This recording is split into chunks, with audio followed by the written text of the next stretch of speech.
Assalamualaikum warahmatullahi wabarakatuh. Salam sehat, salam semangat. Sebelum memulai cerita kali ini, perkenankan saya membawakan satu buah pantun. Pagi-pagi makan di teras, tidak lupa makan pepaya. Perkenalkan, saya Yuwana Adini Tias. Salam kenal teman-teman semua. Saat ini saya tinggal di daerah Kecamatan Butuh, tepatnya di Desa Wonorjo. Desa Wonorjo yang saya tinggali ini diperjuangkan oleh Mbah Jimat, berasal dari Pajimatan. Kira-kira Mbah Jimat itu siapa sih? Dan bagaimana Mbah Jimat memperjuangkan Desa Wonorjo ini? Untuk itu mari kita dengarkan dongeng asal-usul Desa Wonorjo.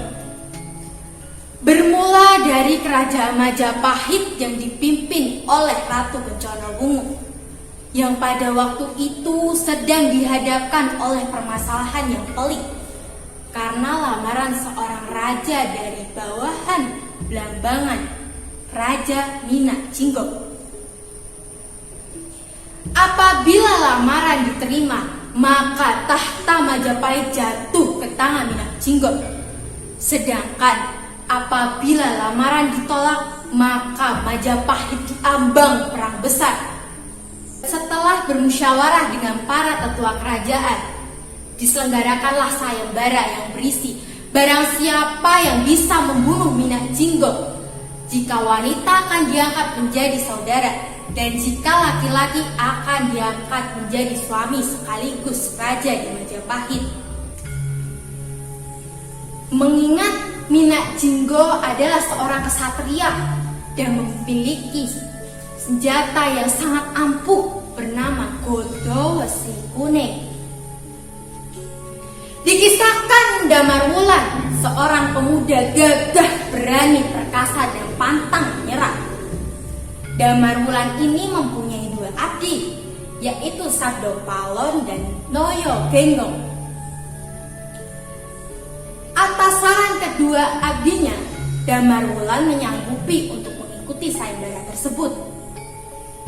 Sebelum berangkat, dia meminta izin untuk mengikuti sayembara kepada penguasa Majapahit IV, Ratu Kencana Wungu. Ampun Gusti Ratu, jika diizinkan hamba ingin mengikuti sayembara, pinta Damarwulan. Tentu, bawalah kepala Minak Jinggok ke hadapanku, sabda sang ratu. Baik Gusti. Damarwulan berpamitan. Berangkatlah Damarwulan ke Blambangan. Sebelum menantang Minak Jinggok, Damarwulan berembuk dengan kedua abdinya. Bagaimana caranya Minak Jinggok bisa dikalahkan? Atas usul kedua abdinya, satu-satunya jalan agar Minak Jinggok bisa dikalahkan dengan merebut Godho Wesi Kuning dari tangannya. Dengan sebuah muslihat, Godho Wesi Kuning bisa diambil dari tangan Minak Jinggok ke tangan Damarwulan dengan bantuan kedua istri Minak Jinggok, yaitu Wuhito dan Puyengan. Dalam peperangan yang terjadi, gugurlah Minak Jinggok karena terkena senjatanya sendiri. Singkat cerita, saat akan menyerahkan kepala Minak Jinggok ke hadapan Ratu Kencana Wungu, Damarwulan masih harus berjuang menghadapi Layang Seto dan Layang Tumitit, saudara sepupunya yang juga mengikuti sayembara tersebut. Damarwulan bohong Gusti Ratu. Bukan dia yang mengalahkan Minak Jinggok, tapi kami berdualah yang mengalahkannya, kata Layang Seto. Baiklah, silakan kalian berlaga kembali. Siapa yang menang akan menjadi suamiku. Peperangan berlangsung dengan sengit dan dimenangkan oleh Damarwulan. Akhirnya Damarwulan diangkat menjadi raja Majapahit Brawijaya V dengan permaisuri Ratu Kencana Wungu. Setelah Damarwulan diangkat menjadi seorang raja, kedua abdinya Sabdo Palon dan Noyo Genggong bermaksud untuk mengundurkan diri kembali menjadi rakyat biasa karena tugas yang diembannya sudah selesai. Sebelum meninggalkan kerajaan Majapahit, Sabdo Palon dan Noyo Genggong berpesan, perjalanan hidup bagaikan menaiki tangga, dan jangan pernah melupakan masa lalu. Maksudnya adalah jika kita ingin mempunyai sesuatu, kita harus berusaha dan bekerja keras untuk mendapatkannya.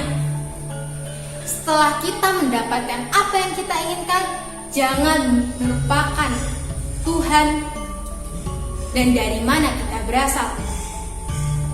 Itulah pesan Sabdo Palon dan Noyo Genggong. Diriwayatkan Sabdo Palon dan Noyo Genggong adalah jelmaan Dewa Triwikromo, malih menjadi manusia turun ke bumi dan menjadi Ponokawan. Pono artinya paham, kawan artinya teman. Ponokawan artinya abdi atau teman yang memahami apa yang dialami tuannya. Setelah meninggalkan kerajaan, Sabdo Palon dan Noyo Genggong melanjutkan perjalanan ke arah barat dan bersinggah di beberapa daerah. Sampailah di tempat yang masih berupa hutan dan dibuka hunian oleh Ki Ketiboyo Noyo Genggong. Sabdo Palon dan Ki Ketiboyo Noyo Genggong bekerja sama untuk membuka hutan tersebut menjadi sebuah permukiman. Tetapi sebelum hutan tersebut menjadi sebuah hunian, Sabdo Palon kembali melanjutkan perjalanan dan kembali meninggalkan Ki Ketiboyo Noyo Genggong. Kepada Ki Ketiboyo, Sabdo Palon berwasiat agar suatu saat daerah yang menjadi permukiman menjadi daerah yang ramai dan diberi nama Wonorejo. Wono artinya hutan, Rejo artinya makmur. Dari situlah asal-usul desa Wonorejo berasal. Di sana terdapat dua makam keramat berjejeran. Makam sebelah timur diyakini warga sekitar sebagai makam Ki Ketiboyo, atau orang-orang menyebutnya Mbah Jimat, berasal dari Pajimatan. Di sebelah barat adalah petilasan dari Sabdo Palon sebelum melanjutkan perjalanannya. Sampai saat ini makam keramat tersebut masih sering dikunjungi, baik dalam ataupun luar kota Purworejo, untuk berziarah atau sekedar menelusuri sejarahnya. Jadi kesimpulan asal-usul desa Wonorejo ini atas wasiat dari Sabdo Palon kepada Ki Ketiboyo agar kelak daerah yang dibuka menjadi sebuah permukiman menjadi daerah yang ramai dan diberi nama Wonorejo ini menjadi daerah yang ramai dan makmur.